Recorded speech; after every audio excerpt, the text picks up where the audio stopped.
Ahum bi ihsanin illa yaumiddin. Qala Allah tabaraka wa ta'ala fil Qur'anil Karim, ya ayyuhalladzina amanu taqullaha haqqa tuqatih wa la tamutunna illa wa antum muslimun, amma ba'd. Alhamdulillah, kita bersyukur kepada Allah tabaraka wa ta'ala. Di sore hari yang berbahagia ini kita dimudahkan oleh Allah tabaraka wa ta'ala. Kita diberikan nikmat untuk berthalabul ilmi. Kita masih dalam kitab Tazkiratus Sami' wal Mutakallim fi adabil alim wal muta'allim. Masih juga kita dalam pembahasan yang berkaitan dengan keutamaan ilmu dan ulama, di mana Syekh Al-Imam Badruddin Ibnu Jama'ah Al-Kinani Asy-Syafi'i rahimahullah tabaraka wa ta'ala masih menjelaskan kepada kita akan keutamaan ilmu dan juga keutamaan para pembawa ilmu, yaitu para ulama, agar kemudian seorang ketika mengetahui keutamaan ini jangan sampai dia meremehkan aktivitasnya berthalabul ilmi, bahwa menuntut ilmu merupakan ibadah kepada Allah tabaraka wa ta'ala. Berkata Imam Badruddin Ibnu Jama'ah Asy-Syafi'i rahimahullah tabaraka wa ta'ala di dalam kitabnya Tazkiratus Sami' wal Mutakallim fi adabil alim wal muta'allim, wa fi haditsin, dan diantara yang menunjukkan akan keutamaan ilmu dan ulama disebutkan di dalam sebuah hadis, yashfa'u yaumal qiyamati thalathatun, di hari kiamat nanti ada 3 golongan orang yang akan memberikan syafaat. Al-anbiya'u tsummal ulama'u tsumma syuhada. Yang pertama adalah para nabi, dan yang kedua adalah para ulama, dan yang ketiga adalah orang-orang yang mati syahid. Di mana pada hari tersebut manusia mengalami peristiwa yang sangat mengerikan, yang sangat dahsyat, sehingga manusia tatkala dikumpulkan oleh Allah tabaraka wa taala di padang mahsyar, mereka ingin agar cepat-cepat ditegakkan hisab karena keadaan yang sangat mengerikan di padang mahsyar, dan tidak ada yang dapat memberikan syafaat, dan tidak ada yang dapat memberikan pertolongan kecuali hanya Allah tabaraka wa taala. Dan di sana ada 3 golongan orang yang dapat memberikan syafaat, yang kemudian tatkala mereka ini meminta kepada Allah tabaraka wa taala, maka Allah tabaraka wa taala akan kabulkan. Dan di sana ada yang namanya syafaatul uzma, syafaatnya Rasulullah sallallahu alaihi wasallam saat itu, dan sebagainya. Nah, di hari kiamat nanti ada 3 golongan orang yang dapat memberikan syafaat. Yang pertama adalah para nabi. Dan ketika disebutkan orang-orang yang mendapat memberikan syafaat, ini menunjukkan akan keutamaan mereka, yaitu para nabi. Kemudian yang kedua ulama, orang-orang yang alim. Ulama, orang-orang yang berilmu, para ulama. Dan ini menunjukkan akan keutamaan, ketinggian derajat mereka, para ulama. Kemudian wasyuhada, tsumma syuhada, orang-orang yang mati syahid dapat memberikan syafaat. Waruwiyah, dan juga diriwayatkan dari Nabi sallallahu alaihi wasallam, al-ulama'u yaumal qiyamati 'ala manabir min nur. Para ulama di hari kiamat nanti mereka akan berada di atas mimbar-mimbar yang terbuat dari cahaya. Manusia akan melihat bahwa para ulama pada hari kiamat mereka berdiri tegak di atas mimbar yang terbuat dari cahaya, dan ini menunjukkan akan keutamaan mereka para ulama. Wa naqala al-Qadhi Husain ibn Muhammad rahimahullah tabaraka wa ta'ala, al-Imam al-Qadhi Husain ibn Muhammad fi awali ta'liqihi annahu ruwiya 'ani Nabi sallallahu alaihi wasallam annahu qala, bahwasanya di awal ta'liqnya beliau meriwayatkan dari Nabi sallallahu alaihi wasallam bahwa Nabi sallallahu alaihi wa ala alihi wasallam bersabda, man ahabbal ilma wal ulama lam tuktab alaihi khati'atun ayyama hayatihi. Siapa yang mencintai ilmu dan ulama, siapa yang mencintai ilmu dan para pembawa ilmu, siapa yang mencintai ilmu dan para ahli ilmu, lam tuktab alaihi khati'atun, maka tidak akan ditulis baginya kesalahan, tidak akan ditulis baginya dosa, tidak akan ditulis baginya kekeliruan ayyama hayatihi, sepanjang hidupnya. Dan ini menunjukkan keutamaan ilmu dan ulama. Orang yang mencintai ilmu dan ulama tidak akan ditulis bahwa seorang ini dia melakukan kesalahan, akan bersih catatannya tersebut dari catatan-catatan keburukan. Qala, kemudian dikatakan waruwiya anhu sallallahu alaihi wa ala alihi wasallam, diriwayatkan juga dari Nabi sallallahu alaihi wa ala alihi wasallam, man akrama aliman faka'annama akrama sab'ina nabiyan. Siapa yang memuliakan seorang ahli ilmu, siapa yang memuliakan seorang ulama, siapa yang memuliakan, menghormati seorang ahli ilmu, pembawa ilmu, faka'annama akrama sab'ina nabiyan, maka seakan-akan dia memuliakan 70 para nabi. Maka seakan-akan dia memuliakan 70 para nabi. Wa man akrama muta'alliman, dan siapa yang memuliakan seorang penuntut ilmu, faka'annama akrama sab'ina syahidan, maka seakan-akan dia memuliakan 70 orang yang mati syahid. Ini keutamaan ilmu dan ulama. Seorang alim dimuliakan satu orang saja, maka seakan-akan dia telah memuliakan 70 para nabi. Seorang yang memuliakan para thalabatul ilmi, tidak direndahkan, tidak dihinakan, diberikan tempat, diberikan kemuliaan, maka seakan-akan dia memuliakan 70 orang yang mati syahid. Wa annahu qol, dan juga diriwayatkan dari Nabi sallallahu alaihi wasallam, man shalla khalfa alimin, siapa yang salat di belakang seorang alim, siapa yang salat berjamaah, yang mengimaminya adalah seorang yang alim, yang mengimaminya adalah seorang ulama, yang mengimaminya adalah seorang ahli ilmu, faka'annama shalla khalfa nabiyyin, maka seakan-akan dia salat di belakang seorang nabi. Wa man shalla khalfa nabiyyin, dan siapa yang salat di belakang nabi, faqad ghufira lahu, maka dia akan diampuni. Dan ini menunjukkan akan keutamaan ilmu dan ulama juga, menunjukkan kepada kita betapa besar keutamaan-keutamaan ini yang diraih oleh mereka para ahli ilmu, yang diraih oleh mereka para thalabatul ilmi. Maka orang-orang yang kemudian ada di sekelilingnya pun mendapatkan kemuliaan itu, yang menjadi imam seorang alim. Kita yang orang yang jahil ini, ketika berjamaah bersama seorang alim, ternyata mendapatkan keutamaan itu dan lain sebagainya.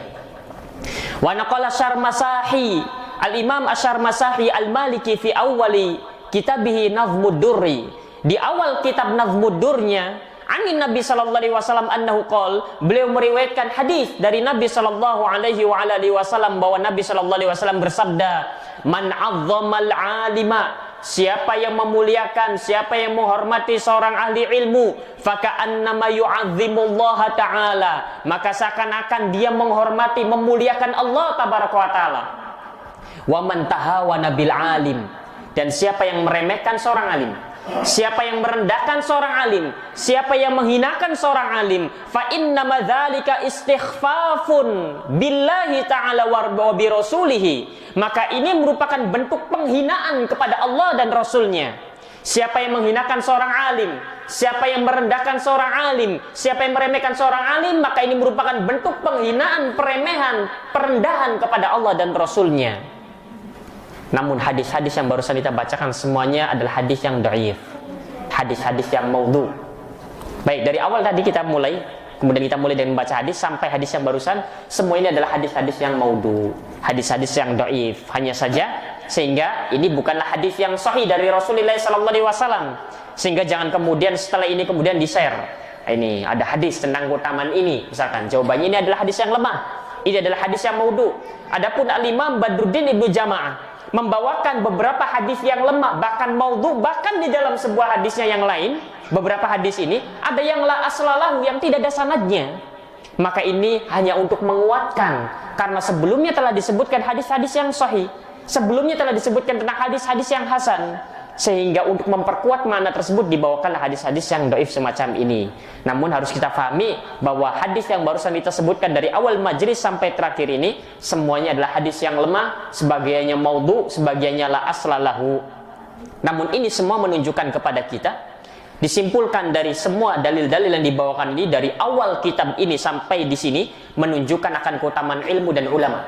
Sekalipun tidak ada hadis-hadis yang mulia ini atau hadis-hadis ini, maka di sana ada ayat-ayat yang menerangkan tentang keutamaan ilmu dan ulama. Sekalipun tidak ada hadis-hadis yang lemah dan maudhu ini, maka di sana ada hadis-hadis yang sahih yang menerangkan tentang keutamaan ilmu dan ulama. Baik.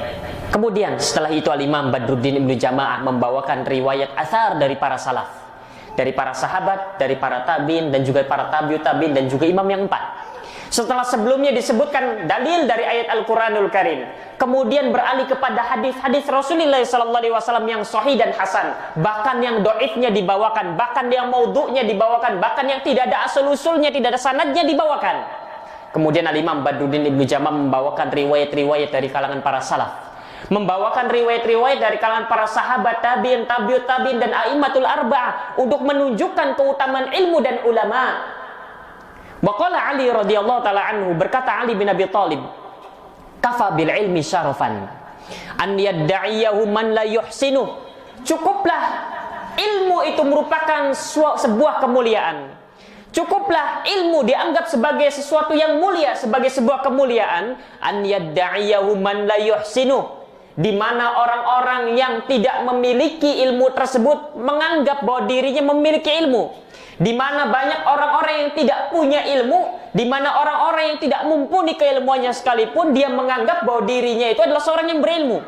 Cukuplah ilmu sebagai sesuatu yang mulia, manakala orang-orang yang bodohnya mengaku bahwa diri mereka adalah orang yang berilmu.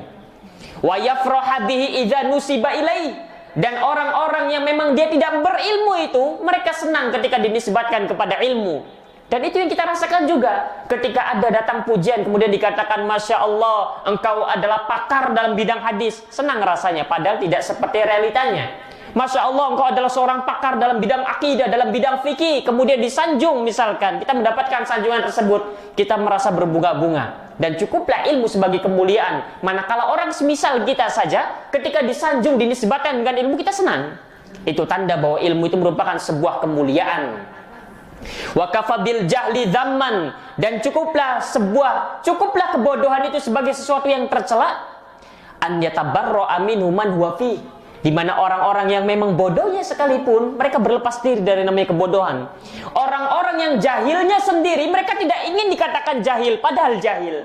Orang-orang yang bodohnya sendiri tidak mau dikatakan bodoh padahal memang benar bodoh, dia tidak mengerti apa-apa. Maka ini menunjukkan akan tercelanya yang namanya kebodohan, dan ini menunjukkan akan mulianya ilmu, di mana orang-orang yang bodoh itu, di mana orang-orang yang jahil itu senang ketika dinisbatkan kepada ilmu, sekalipun dia sadar bahwa dia tidak memiliki ilmu.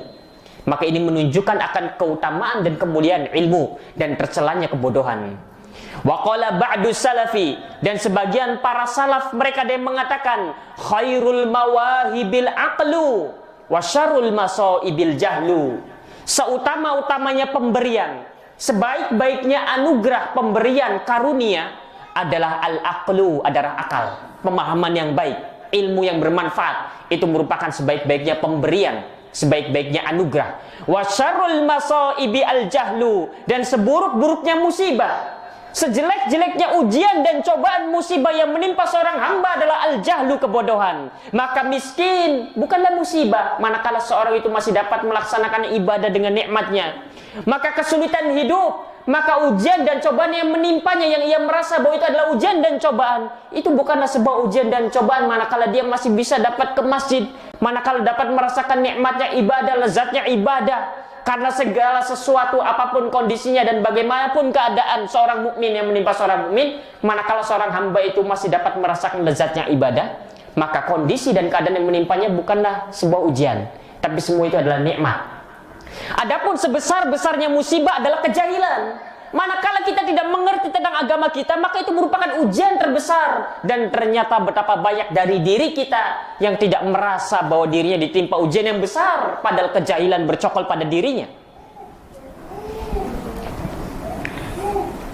Al-Imam Ahmad bin Hanbal pernah mengatakan bahwasanya innamal ilmu mawahib, yang namanya ilmu merupakan sebuah pemberian dari Allah Tabaraka wa Ta'ala.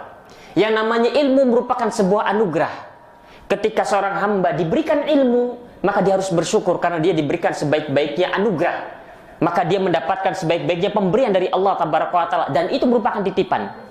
Yu'tihillahu man ahabba min khalqihi. Allah berikan ilmu tersebut, Allah berikan pemberian ilmu tersebut, dan ilmu merupakan sebaik-baiknya pemberian kepada siapa saja yang Allah Tabaraka wa Ta'ala cintai dari hamba-hambanya. Walaysa yanaluhu ahadun bil hasab, dan tidak ada seorang pun yang dapat meraih ilmu dengan nasabnya. Oh, saya anaknya presiden, berarti kemudian tiba-tiba menjadi alim? Tidak. Oh, saya memiliki kedudukan yang tinggi, dan jabatan yang tinggi ayah saya memiliki garis keturunan yang bagus, kemudian terlahir tiba-tiba menjadi seorang ulama? Tidak. Ilmu merupakan sesuatu yang sangat berharga. Ilmu merupakan sebuah anugerah yang paling baik, yang paling utama, dan Allah berikan ilmu itu kepada siapapun yang Allah Tabaraka wa Ta'ala kehendaki dan cintai. Kalaulah ilmu itu bisa diperoleh dengan nasab, maka keturunan Nabi SAW yang paling berhak untuk menerimanya. Bahkan Imam Ahmad bin Hanbal pernah mengatakan juga, al-ilmu khazain, yang namanya ilmu merupakan sebuah perbendaharaan yang sangat berharga. Yuqassimullahu liman ahabba. Allah bagi-bagikan harta itu yang berupa ilmu kepada siapa saja yang Allah cintai. Lau kana yakhussu bil ilmi ahadan kana aula bi baiti Nabi sallallahu alaihi wasallam. Kana ahla baiti Nabi sallallahu alaihi wasallam aula. Kalaulah Allah tabaraka wa taala mengkhususkan ilmu ini bagi orang-orang tertentu, maka keturunan Nabi sallallahu alaihi wasallam tentu yang lebih utama untuk meraih ilmu, untuk mendapatkan ilmu. Namun nyatanya tidak. Sebagian ahlu bait Rasulullah sallallahu alaihi wasallam tidak faham tentang ilmu, namun dia memiliki nasab yang tinggi. Bahkan terlahir semuanya dalam keadaan tidak mengetahui apa-apa. Padahal yang paling berhak kalau memang ilmu ini bisa didapatkan dengan nasab, maka mereka lah orang-orang yang paling berhak untuk mendapatkan ilmu. Namun ilmu bisa diperoleh oleh siapapun. Bahkan di sana banyak para ulama yang berasal dari budak. Al-Imamul Hasanul Basri, yang mana dia adalah keturunan budak, sekalipun orang tuanya bukan budak, namun dia adalah keturunan dari budak. Al-Imam Atha bin Abi Rabah adalah seorang budak, dan para imam yang lain. Namun siapapun di antara hamba-hamba Allah tabaraka wa taala bisa meraih ilmu, sehingga ahlu sunnah jangan berkecil hati. Sudahlah, tidak apa-apa, yang penting sebulan sekali ngaji cukup. Jangan mencukupkan diri dengan semacam itu. Sudahlah, tidak apa-apa, yang penting kan setiap pekan ngaji cukup. Baiklah, coba kita hitung-hitungan. Anggaplah kita ambil sebulan sekali ngaji misalkan. Berarti setahun berapa kali kita ngaji? 12 kali kita ngaji. Baik, kita coba hitung-hitungan. Kalau satu pertemuan 1 jam, anggaplah satu pertemuan 1 jam, berarti dalam setahun kita telah mengaji 12 jam. Baik, dari 12 jam itu, coba dikorting dengan ngantuknya, dikorting dengan mikir kemana-mananya, dikorting dengan saat kemudian menyimak sambil mikirnya kemana-mana, nanti pulangnya mampir dulu ini, besok ingin ini, dan lain sebagainya. Kira-kira berapa persen itu yang kita dapatkan dari ilmu tersebut? Sehingga kemudian seorang ahlussunnah jangan mencukupkan diri dengan hal semacam itu. Sebagian kita cara pandangnya tentang ilmu ini unik. Kan yang penting kan tidak wajib. Benar, tidak wajib. Ya, memang tidak wajib. Hanya saja jangan begitu kita memandang amal ibadah ini. Sehingga di sini Al-Imam Ibnu Jama' ingin menerangkan kepada kita bahwa aktivitas kita ini, menuntut ilmu ini bukan seperti aktivitas biasa. Kita pergi ke sana kemari kemudian sama, tidak. Ketika kita datang ke sini, sama halnya ketika kita membaca Al-Quran. Apa yang kita inginkan membaca Al-Quran? Pahala. Begitu pula datang ke sini. Dan apa yang kita lakukan ini lebih besar pahalanya daripada ibadah-ibadah sunnah yang lainnya. Sehingga yang harus dihadirkan adalah dalam konsep ibadah itu adalah bukan masalah wajib dan sunnahnya. Kalau wajib dan sunnah maka kita akan pilih-pilih. Ternyata setelah dikorting-korting yang wajib cuma sedikit. Kemudian yang sunnahnya ditinggalkan semua. Misalkan, toh menghafal Quran kan tidak wajib. Benar, yang wajib ngafalin Al-Fatihah saja. Akhirnya tidak ada keinginan menghafalkan Al-Quran. Begitu, yang penting Al-Fatihah hafal saja. Dan lain sebagainya. Kalau cara memandang kita tentang ibadah demikian keadaannya, maka betapa banyak pintu kebaikan yang kemudian dengan tangan kita sendiri kita tutup. Tapi kalau seorang itu dia melihatnya dari sisi, pokoknya selagi saya bisa hidup di dunia, maka bagaimana caranya saya harus mengumpulkan pahala sebanyak-banyaknya, sebagaimana ambisi saya mengumpulkan harta sebanyak-banyaknya dalam waktu singkat. Dan bagaimana caranya agar kemudian dosa-dosa yang telah saya kumpulkan ini bisa terkikis habis. Bagaimana caranya? Dengan mengerjakan berbagai ibadah, dengan kemudian melaksanakan berbagai pintu kebaikan, kemudian kita lakukan itu. Dan dari situ, kalau seorang melihatnya dari sisi itu, dari kacamata itu, maka dia tidak akan peduli apakah wajib atau sunnah. Menghafal Al-Quran kan misalkan sunnah, yang wajib adalah Fatihahnya, tidak peduli. Karena dengan membaca Al-Quran, satu huruf yang saya baca, bahkan satu huruf yang saya hafal, yang kemudian diulang-ulang, satu huruf mendapatkan 10 kebaikan. Kalau ada 100 huruf, maka saya mendapatkan 1000 kebaikan. Kalau lebih dari itu, berapa kebaikan? Kalau saya menghafalnya, kemudian saya ulang-ulang, berapa huruf yang saya baca? Kalau yang ada di benak kita adalah bagaimana cara mengumpulkan pahala sebanyak-banyaknya, tidak peduli apakah sunnah atau wajib. Dan ketika nampak di hadapan kita jalan-jalan kebaikan, kita akan kerjakan semuanya semaksimal mungkin, selagi memang kita mampu. Maka itu yang harus diubah, cara pandang semacam itu. Jangan kemudian kalau urusan harta dunia nyari sebanyak-banyaknya. Kalau urusan akhirat kebalik. Yang penting kan bukan wajib ya, yang wajib sedikit. Tapi cobalah agar kita memandang sebagaimana kita memandang dunia. Bahwa pahala ini ibarat harta, bahkan lebih utama daripada harta yang kita cari. Dan juga kita berupaya agar kemudian kita mengikis dosa-dosa yang telah kita koleksi. Karena setiap kita pasti memiliki banyak dosa. Bagaimana cara mengikisnya? Ya dengan melakukan kebaikan-kebaikan. Dan di sana ada kebaikan-kebaikan besar yang ringan yang dapat menggugurkan dosa-dosa itu semuanya. Yaitu menuntut ilmu. Wa qala Abu Muslim Al-Khawlani, Al-Imam Abu Muslim Al-Khawlani, seorang tabi'in. Al-ulama'u fil ardi mithlul nujumi fis sama. Para ulama di muka bumi ini seperti bintang-bintang di langit. Idza badat linnasi ihtadau biha. Apabila bintang-bintang di langit itu kemudian terlihat, maka manusia dapat mengambil petunjuk arah dari bintang-bintang tersebut. Wa idza khafiyat alaihim tahayyaru. Namun apabila bintang-bintang itu tertutup oleh awan, tidak terlihat oleh manusia, maka orang-orang yang ada di muka bumi akan bingung kemana arah barat, kemana arah timur. Karena orang-orang dulu itu kalau ingin tahu barat, timur, selatan dan sebagainya, lihatnya bintang. Ketika ada bintang itu nampak, mereka akan tahu arah. Oh, arah pulang saya ke sana. Kalau kita sekarang kan sudah tidak tahu ilmunya, sekarang sudah ada kompas, jadi segalanya serba praktis. Kalau dulu itu yang namanya bintang itu sangat penting sekali, ibarat kompasnya kita. Nah, para ulama ibarat bintang-bintang yang bertaburan di langit. Ketika bintang tersebut terlihat, maka orang-orang dapat mengetahui kemana arah. Dan begitu pula para ulama. Ketika para ulama itu muncul, ketika ada para ulama di muka bumi, ketika ada orang-orang yang alim, maka manusia akan mengerti mana jalan keselamatan. Namun ketika para ulama itu tidak ada, maka orang kemudian akan bingung manakah jalan keselamatan. Dia tidak akan tahu kemanakah jalan pulang sebenarnya. Sehingga ini nikmat ketika kemudian kita masih mendapatkan di sekitar kita para ahli ilmu yang mereka mau mengajarkan ilmu. Selagi ada mereka, kita masih mengetahui jalan pulang. Bayangkan kalau mereka semua tidak ada, kemudian semua masyarakat itu sama seperti kita, jahilnya misalkan. Kita tidak mengerti bagaimana cara pulang ke surga. Kita tidak mengerti bagaimana jalan untuk mereka ridha Allah tabaraka wa ta'ala. Ada teringat saya ada sebuah video orang luar Timur Tengah, tapi ini lain lagi, permasalahannya bukan ini tapi mirip-mirip. Ada seorang yang kemudian dia orang yang bisa membaca Quran, bukan penghafal Quran, sama seperti kita bisa membaca Al-Quran. Kemudian ditanya oleh reporter TV-nya, coba ambil Al-Quran katanya. Coba ambil Al-Quran itu yang ada di sebelah kamu. Kemudian diambil Al-Quran, kemudian coba dibuka. Ternyata dibuka hanya kertas putih saja, tidak ada tulisannya. Tidak ada tulisannya, tapi sampulnya Al-Quran. Sampulnya Al-Quran. Dibuka kertas putih semua, tidak ada tulisannya. Kemudian dia tertawa, mana tidak ada Al-Qurannya katanya. Kemudian reporter mengatakan, bagaimana kalau misalkan ketika kita tumbuh ingin membaca Al-Quran, tiba-tiba semua Al-Quran beserta huruf-hurufnya Allah angkat kembali. Sedangkan pada saat itu kita rindu untuk membaca Al-Quran. Terkadang seorang hamba merasa rindu ingin membaca Al-Quran. Ketika dia membaca Al-Quran nikmat sekali. Namun sedikit datangnya begitu.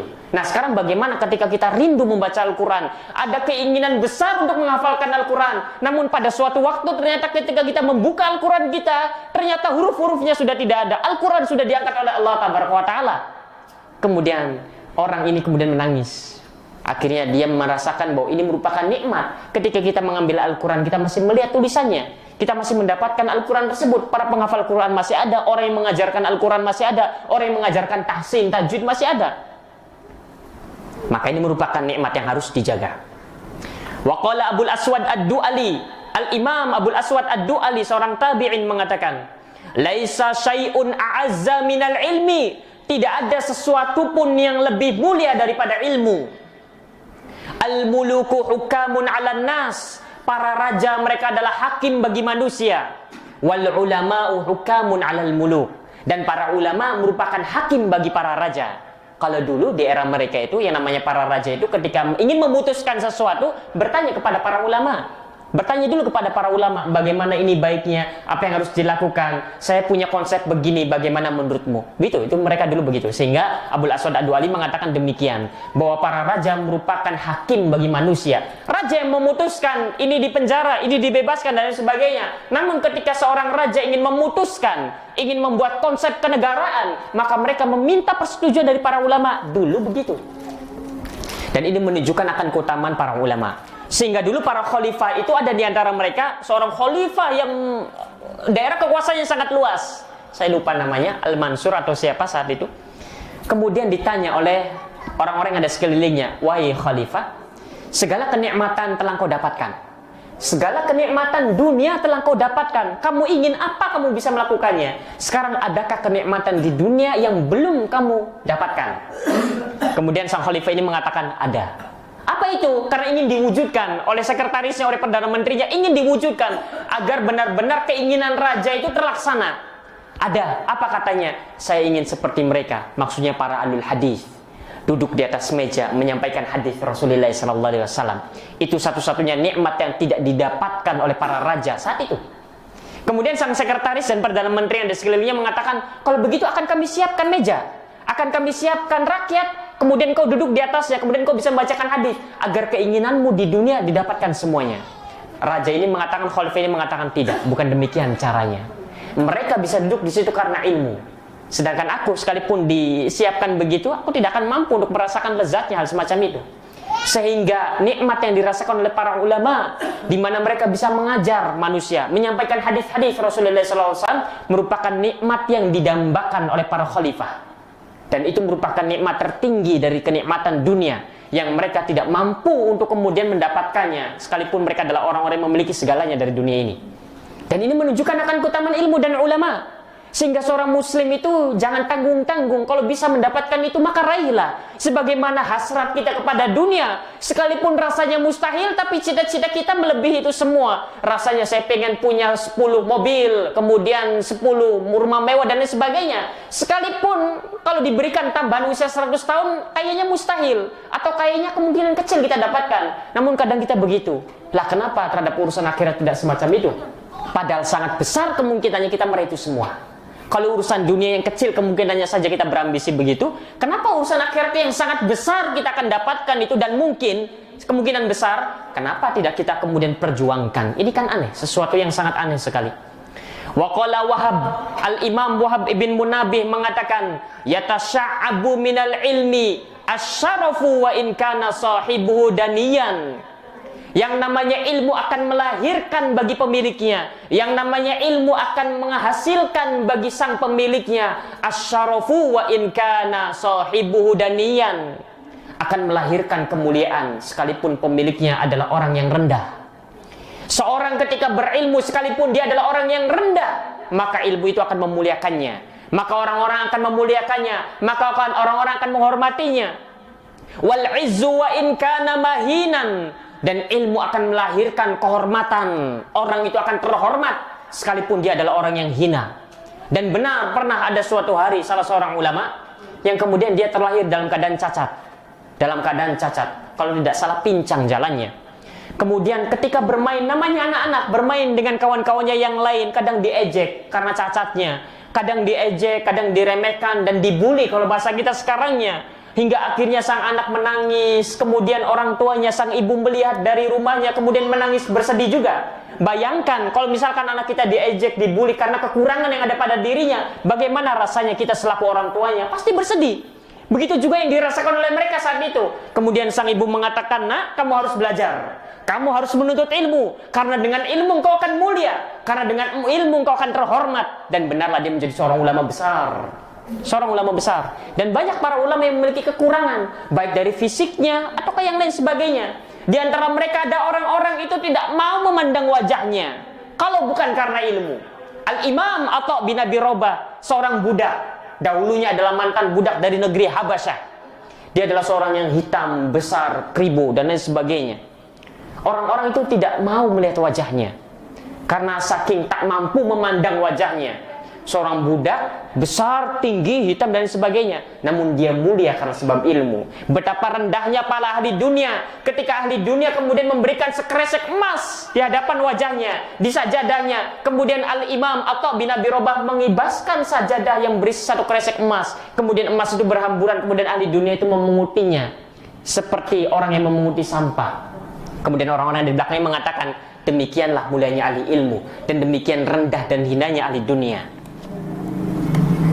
Maka ilmu akan melahirkan ini semua. Bahkan orang-orang atau sekelilingnya akan mulia karena sebab ilmu juga. Wal qurbu wa in kana qasiyan. Yang namanya ilmu akan melahirkan kedekatan sekalipun sang pemiliknya jauh. Betapa jauhnya kita dengan Al-Imamul Bukhari, namun karena sebab ilmu maka Al-Imamul Bukhari serasa berada di tengah-tengah kita. Kita sering menyebutnya Al-Imam Al-Bukhari, hadis riwayat Al-Bukhari dan lain sebagainya. Padahal jauh zamannya dan jauh tempatnya kalaupun masih hidup. Maka ilmu dapat mendekatkan yang jauh, baik masa ataukah tempat. Wal ghina wa in kana faqiran. Ilmu akan menjadikan seorang pemiliknya itu kaya. kaya hati terutama. Seorang yang memiliki ilmu, dia akan merasa tenang, bahagia hidupnya. Tak akan kemudian sengsara, tak akan merasa bahwa dirinya itu adalah orang yang paling fakir, miskin, dan lain sebagainya. Ketika dia ingin mengharap, karena dia tahu ilmunya, maka dia mengharap kepada Allah. Tidak kemudian memberikan kalimat-kalimat yang mengindikasikan bahwa dirinya penuh kekurangan. Karena dia adalah orang yang berilmu, karena dia adalah orang yang mengerti, karena dia diberikan kesempatan hidup oleh Allah Tabaraka wa Ta'ala, terlahir sebagai seorang muslim, kemudian Allah memberikan kepada kita taufik, Allah Tabaraka wa Ta'ala memilih kita sebagai ahlu sunnah wal jamaah, maka manfaatkan nikmat ini. Jangan kemudian mencukupkan diri dengan hanya kajian pekanan saja, dengan hanya mencukupkan diri dengan hanya kajian bulanan saja, kemudian biarkan nanti anak-anak saya saja menghafal Quran, biarkan nanti anak-anak saya saja menjadi penghafal Quran. Kalau kita selaku orang tuanya berpikir begitu, kalau kita selaku orang tuanya tidak mau ada usaha untuk menghafalkan Al-Quran, padahal menghafalkan Al-Quran bukan hanya sekedar menghafalkan saja, kalau kita ingin mendapatkan derajat yang tinggi, hafalkan Al-Quran. Karena orang-orang yang memiliki hafalan Quran sajalah yang akan diperintahkan untuk terus naik. Kalau misalkan kita hanya sebatas ini cara berpikir kita, biarkan anak saya saja nanti yang menghafalkan Al-Quran. Kan nanti kan di surga kan anak-anak penghafal Quran bisa menolong orang tuanya. Misalkan dengan dalil begitu, riwayat At-Tirmidzi. Maka kalau cara berpikir kita pun begitu, maka anak-anak kita pun akan berpikir begitu. Karena bukankah kita semua sepakat bahwa yang namanya buah yang jatuh itu tidak akan jauh dari pohonnya? Kalau kita orang tuanya saja begitu tidak ada usaha, maka yang namanya anak itu tidak akan jauh dari orang tuanya. Buah itu tidak akan jauh jatuhnya dari pohonnya. Ya begitu-begitu juga nantinya. Sang anak pun memikirkan hal yang sama sebagaimana orang tuanya. Kemudian cucunya memikirkan hal yang sama sebagaimana orang tuanya. Dan seterusnya sampai tidak ada yang hafal Quran. Akhirnya siapa yang ingin menolong memberikan syafaat? Sehingga selagi masih hidup, sudahlah. Manfaatkan waktu untuk menghafalkan Al-Quranul Karim dan lain sebagainya. Menuntut ilmu. Wa'an Mu'adz ibn Jabal, dan dari sahabat yang mulia Mu'adz ibn Jabal. Ini semua merupakan riwayat-riwayat dari kalangan para salaf untuk menunjukkan kepada kita keutamaan ilmu dan ulama. Sekalipun apa yang disebutkan tidak mewakili betapa tingginya ilmu. Karena para ulama banyak menulis selain dari ini. Ini hanya sekelumit saja. Mu'adz bin Jabal radhiyallahu ta'ala anhu mengatakan, ta'allamul ilma, pelajarilah oleh kalian ilmu, tuntutlah ilmu, fa inna ta'allumahu hasanah, karena namanya menuntut ilmu merupakan kebaikan. Di dalam kitab yang lain, Hilyatul Auliya dan juga Sifatus Shafa dan juga riwayat-riwayat yang lain, kitab-kitab yang lain, di sana tertulis dengan redaksi fa inna ta'allumahu khasyah. Pelajarilah oleh kalian ilmu, tuntutlah ilmu, karena menuntut ilmu merupakan bukti bahwa kalian takut kepada Allah. Itu buktinya. Kalau memang kita benar-benar takut kepada Allah Tabaraka wa Ta'ala, maka buktinya adalah hadir di majelis taklim. Di samping juga menuntut ilmu merupakan kebaikan, bahkan seutama-utamanya kebaikan. Wa talabahu ibadah. Menuntutnya, hadir di majelis taklim, mencari ilmu, itu merupakan sebuah ibadah. Bahkan seutama-utamanya ibadah yang tak tertandingi dengan ibadah sunnah yang lainnya. Wa mudzakaratahu tasbih, mengulang-ulangnya merupakan tasbih. Jadi jangan dikira ketika kita di rumah kemudian kita membaca catatan kita itu tidak bernilai ibadah. Bukan hanya bernilai ibadah, bahkan apa yang kita lakukan benar-benar ibadah. Karena termasuk tasbih. Wal bahtha anhu jihad, mengkaji meneliti sebuah permasalahan ilmiah, kita ingin mencari tahu apa hukumnya ini, apa hukumnya itu, maka merupakan jihad fisabilillah. Bayangkan itu, dan itu tidak akan diperoleh kecuali menuntut ilmu. Segala hal yang berkaitan dengan ilmu, lihat keutamaan ini, tidak main-main. Wa badlahu qurbah, menyebarkannya merupakan bentuk pendekatan diri kepada Allah. Wa ta'limahu man la ya'lamah, shadaqatun, dan mengajarkan kepada orang-orang yang tidak tahunya merupakan sedekah. Bahkan para ulama mengatakan seutama-utamanya sedekah adalah dengan ilmu. Sekalipun ahli dunia kemudian menyedekahkan seluruh hartanya, tak sebanding dengan satu ilmu yang diajarkan oleh seorang alim kepada orang yang tidak tahu. Tak sebanding. Karena seutama-utamanya sedekah adalah ilmu. Yang namanya sedekah, ganjaran pahalanya akan terus mengalir sekalipun sang pemiliknya telah tiada. Dan tidak ada yang lebih utama dan lebih utama dan lebih utama dan lebih baik daripada mengajarkan ilmu. Sehingga kalau kita masih memiliki kesempatan untuk kemudian meningkatkan keilmuan kita, untuk kemudian mengajarkan, menyebarkan ilmu yang kita miliki, maka lakukan. Karena keutamaan yang sangat besar. Coba cari amalan yang lain yang bisa semacam ini, ada tidak? Kira-kira adakah amalan yang ganjaran pahalanya semacam ini dan juga dapat mengikis dosa-dosa yang telah kita koleksi dalam hidup ini? Seperti menuntut ilmu? Tidak ada. Tidak ada. Dan tidak ada yang sebanding dengan ilmu. Wa qala Al-Fudail bin Iyad, Al-Imam Al-Fudail bin Iyad mengatakan, alimun muallimun, seorang alim, seorang ahli ilmu, seorang ulama, seorang yang berilmu, muallimun yang mengajarkan ilmunya, yud'a katsiran fi mulukis sama, fi mulukutis sama, maka dia akan disebut-sebut, dia akan banyak disanjung di kerajaan langitnya. Para malaikat banyak menyanjung orang alim yang mengajarkan ilmu. Dan ini tidak akan didapatkan bagi orang yang jahil. Dan ini tidak akan didapatkan bagi orang yang tidak memiliki ilmu. Para malaikat memuji-muji dengan kebaikan orang-orang yang berilmu, yang mengajarkan ilmu saja. Dan tidak akan didapat oleh yang lain. Ahli ibadah tidak mendapatkan hal ini. Dan ini merupakan sebuah keutamaan yang besar.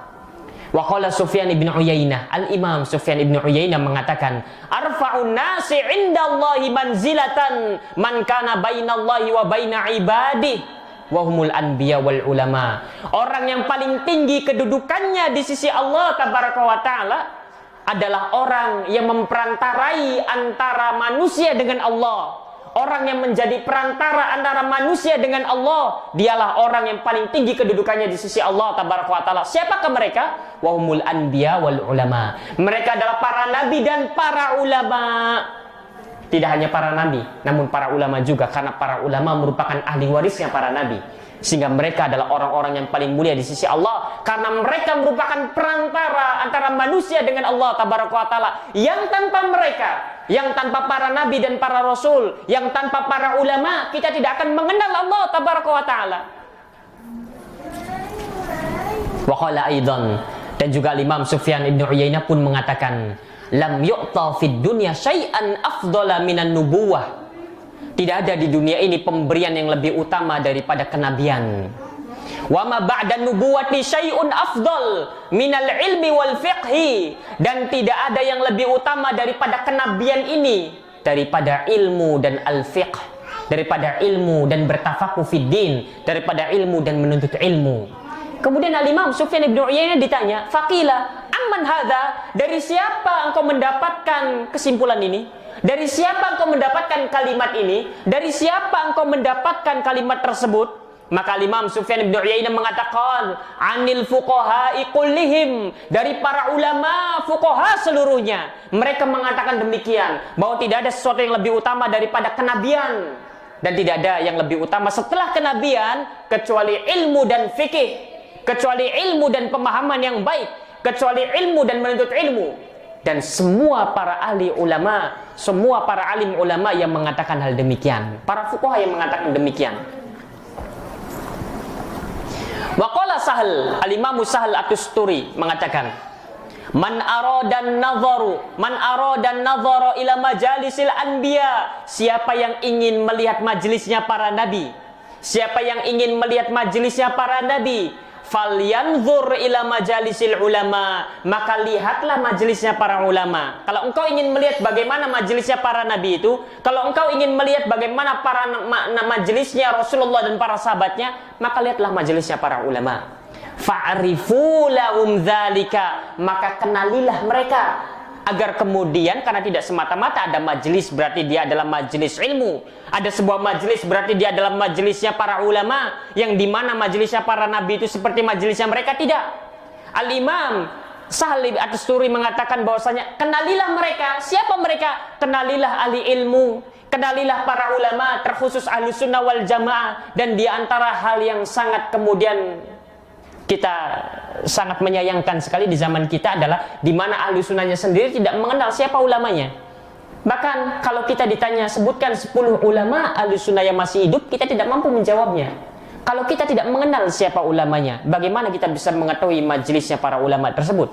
Kalau kita tidak mengenal siapa ulamanya, mengenal saja, tahu nama saja, sekedar tahu saja, bagaimana kemudian kita bisa mengetahui bahwa ini adalah seorang alim, bahwa ini adalah seorang ulama dan sebagainya?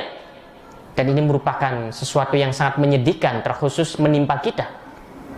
Wa qala Syafi'i radhiyallahu taala anhu, Al-Imam Syafi'i radhiyallahu taala anhu mengatakan, kalimat radhiyallahu taala anhu itu kalau digunakan untuk para sahabat maka maknanya mereka telah diridhoi, Allah telah meridhoi mereka. Ketika digunakan radhiyallahu taala anhu kepada selain sahabat, kepada imam yang 4, kepada tabiin, kepada tabi'in, maka maknanya adalah semoga Allah meridhoi mereka.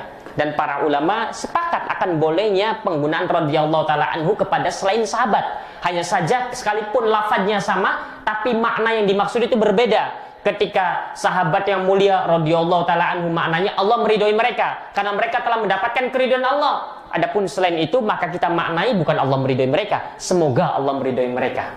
Itu maknanya.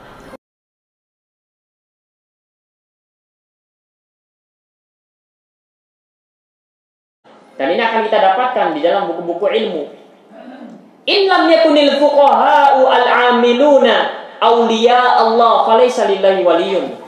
Kalau seandainya para fuqaha yang mengamalkan ilmunya, para alim ulama yang mengamalkan ilmunya itu bukanlah para kekasih-kekasih Allah, bukanlah para wali-wali Allah, maka niscaya Allah tak memiliki para wali-walinya. Maka niscaya Allah tak memiliki kekasih-kekasihnya, maka Allah tabaraka wa ta'ala tak memiliki wali di muka bumi ini.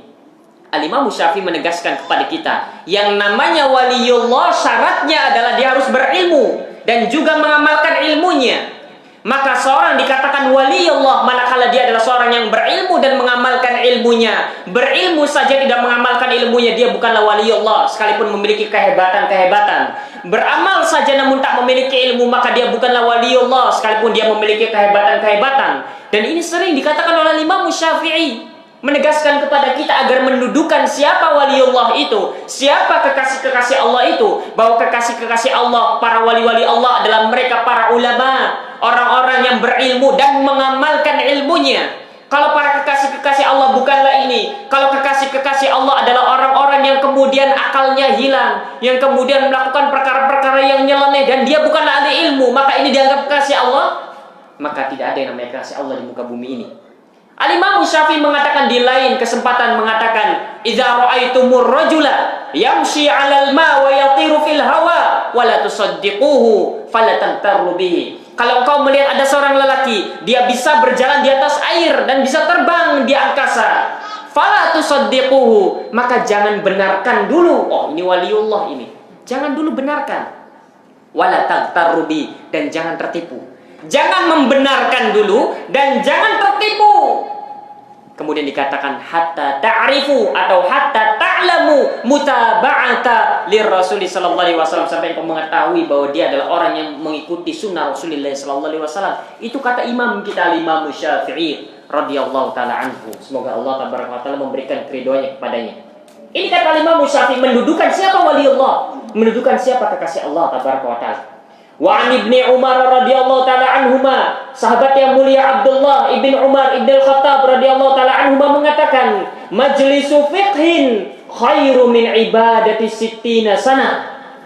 Majlis fikih itu, majlis ilmu itu, satu majlis ilmu itu lebih utama dibandingkan beribadah selama 60 tahun lamanya. Kalau kita ibadah 60 tahun lamanya non-stop tanpa istirahat, itu lebih utama kita duduk di majlis ilmu. Sekalipun hanya 5 menit saja, sekalipun hanya 10 menit saja, apalagi kalau sampai 1 jam, apalagi kalau lebih dari itu. Ini apa yang kita sedang lakukan ini, kalau kita benar-benar ikhlas karena Allah tabaraka wa ta'ala, apa yang kita lakukan ini lebih utama dibandingkan kemudian kita gunakan usia kita 60 tahun non-stop untuk ibadah tanpa henti. Sehingga dari sini harus dipahami, karena lebih utama maka ganjarannya lebih besar. Karena lebih utama maka ganjarannya lebih besar. Bayangkan, kalau kita tidak melakukan ini, maka kita tidak mampu untuk ibadah 60 tahun lamanya. Dan itu sudah terbalas dengan hanya duduk di majelis ta'lim. Sehingga jangan tinggalkan majelis ilmu. Wa an Sufyan ats-Tsauri, Al-Imam Sufyan ats-Tsauri mengatakan, wa Syafi'i juga, Al-Imam Syafi'i mengatakan, laisa ba'dal fara'idhi afdhala min talabil ilmi. Tidak ada ibadah setelah yang wajib itu. Maksudnya tidak ada ibadah-ibadah sunnah yang lebih utama daripada menuntut ilmu. Bahwa menuntut ilmu merupakan seutama-utamanya ibadah dibandingkan dengan ibadah-ibadah sunnah yang lain. Dan tidak ada ibadah sunnah yang dapat menandingi keutamaan menuntut ilmu. Apapun ibadahnya, ibadah yang sunnah tentunya. Apa sholat tahajud tak dapat menandingi keutamaan menuntut ilmu. Apa puasa Daud tak dapat menandingi keutamaan ilmu. Namun bukan berarti kemudian orang bermalas-malasan. Bukan. Hanya saja ketika dua hal itu tak dapat dilakukan, tak dapat disatukan, kalau harus memilih, maka pilihlah yang paling utama. Kalau misalkan seorang itu, kalau dia berpuasa Daud, kemudian kalau menuntut ilmu malah gagal konsentrasinya, malah buyar konsentrasinya, maka dalam kondisi semacam ini, maka dia pilih yang lebih utama, yaitu menuntut ilmu. Tinggalkan itu kemudian puasa Daud.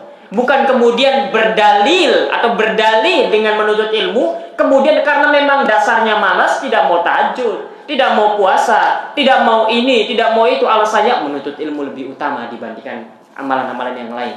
Maka ini sebuah kebodohan.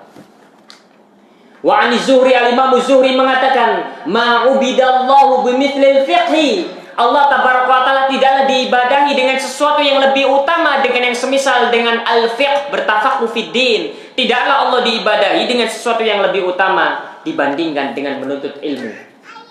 Wa an Abi Dzar wa Abi Hurairah, dari sahabat yang mulia Abu Dzar Al-Ghifari dan Abu Hurairah radhiyallahu taala anhuma qala, beliau berdua radhiyallahu taala anhuma mengatakan, babun, satu bab saja, minal ilmi, dari ilmu itu, nata'allamuhu ahabbu ilaina min alfi rakaat tatawuan. Satu bab ilmu yang aku pelajari dari permasalahan-permasalahan ilmu. Kita sedang membahas tentang bab keutamaan ilmu dan ulama ini. Kalau selesai ini, satu bab ilmu ini, kata sahabat yang mulia Abu Hurairah dan Abu Dzar, lebih aku sukai dibandingkan 1000 rakaat sholat sunnah. Kalau kita mampu sholat sunnah 1000 rakaat, itu sudah sangat dahsyat dan luar biasa. Kalau ada orang yang mampu sholat sunnah 1000 rakaat. Sahabat yang mulia Abu Dzar dan Abu Hurairah, bahwasanya satu bab ilmu yang dipelajari lebih aku sukai daripada 1000 sholat sunnah ini. 1000 rakaat sholat sunnah. Wa babun minal ilmi nu'allimuhu umila bi aw lam yu'mal ahabbu ilaina min mi'ati rak'atin tatawuan. Dan satu bab ilmu yang aku ajarkan kepada manusia, baik diamalkan atau tidak diamalkan oleh orang-orang yang belajar, maka itu lebih aku sukai dibandingkan 100 rakaat sholat sunnah. Bayangkan, ilmu yang diajarkan, ingin diamalkan, ingin tidak diamalkan, itu lebih utama dibandingkan 100 rakaat sholat sunnah. Maka seharusnya kalau kita tidak mampu mengerjakan 1000 rakaat sholat sunnah, kalau kita tidak mampu mengerjakan 100 rakaat sholat sunnah, maka lakukan yang kita mampu mengerjakannya, yaitu menuntut ilmu. Wa qad dhahara, kemudian selesai membawakan ucapan para salaf, sedikit sekali namun sangat luar biasa. Wa qad dhahara bima dzakarnahu, kata Imam Badruddin Ibnu Jama'ah, telah nampak dari apa yang telah kami sebutkan, nampak jelas gamblang keutamaan ilmu dan ulama dari apa yang kami paparkan itu, annal istighala bil ilmi lillah afdal min nawafilil ibadat al badaniyah, bahwasanya menyibukkan diri dengan menuntut ilmu karena Allah, semata-mata karena Allah, lebih utama daripada ibadah-ibadah sunnah yang berupa amalan badaniyah, sholat, membaca Quran dan sebagainya, min sholatin wa siyamin wa tasbihin wa du'ain wa nahwi dzalika, berupa sholat, puasa, bertasbih, berdoa dan sebagainya, lebih utama daripada amalan-amalan itu semua. Namun ingat sekali lagi, bukan kemudian dipertentangkan, bukan kemudian ditabrak-tabrakan, bukan karena malas kemudian kita meninggalkan ibadah ini semuanya berdalih dengan menuntut ilmu, bukan demikian. Namun kalau kepepet, kalau memang harus kemudian memilih, maka pilihlah yang lebih utama. Kenapa menuntut ilmu lebih utama daripada puasa sunnah? Kenapa menuntut ilmu lebih utama daripada kemudian sholat sunnah, zikir dan lain sebagainya? Li'anna naf'al ilmi ya'ummu sahibahu wan nas. Karena manfaatnya ilmu itu kemudian dapat dirasakan oleh pemiliknya dan orang lain. Ilmu dapat dirasakan manfaatnya untuk dirinya sendiri dan orang lain. Adapun amal-amal ibadah hanya dirasakan oleh pemiliknya saja, hanya dirasakan oleh orang yang mengerjakan sholat malam saja, keluarganya tidak merasakan, orang lain tidak merasakan. Ilmu berbeda, ilmu keluarganya merasakan, ilmu orang lain pun merasakan, dan dirinya sendiri pun mendapatkan manfaatnya. Sudah ada 6 menit lagi, ini jamnya benar ya, apa? Ini dikit lagi juga, Kang. Kemudian sedikit lagi, wan nawafilul badaniyah maksuratun ala sahibiha. Adapun ibadah-ibadah sunnah, maka manfaatnya hanya dirasakan terbatas pada yang melakukannya saja, tidak dapat dirasakan oleh yang lain. Wali annal ilma musahhihun li ghairihi minal ibadat, karena yang namanya ilmu ini akan memperbaiki ibadah-ibadah kita. Modal utama itu kalau dilihat antara ilmu dan ibadah, maka modal utamanya adalah ilmu. Dengan ilmu kita bisa mengetahui ibadah yang benar. Tapi kalau orang hanya semata-mata ibadah saja tanpa ilmu, maka dia tidak tahu ibadah yang dikerjakannya benar atau salah. Tapi kalau seorang itu dilandasi dengan ilmu, dia akan tahu ibadah yang dikerjakannya benar atau salah.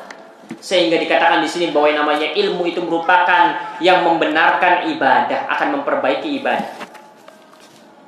Fahiya taftaqiru ilaiha wa tatawaqqafu alaihi, bahwa yang namanya ibadah itu sangat butuh kepada ilmu, karena dengan ilmu ibadah itu akan benar, tidak sebaliknya. Wa tatawaqqaf alaihi, dan yang namanya ibadah itu terhenti diam di atas ilmu. Seorang tidak boleh kemudian beribadah kecuali harus melandasi ibadahnya tersebut dengan ilmu.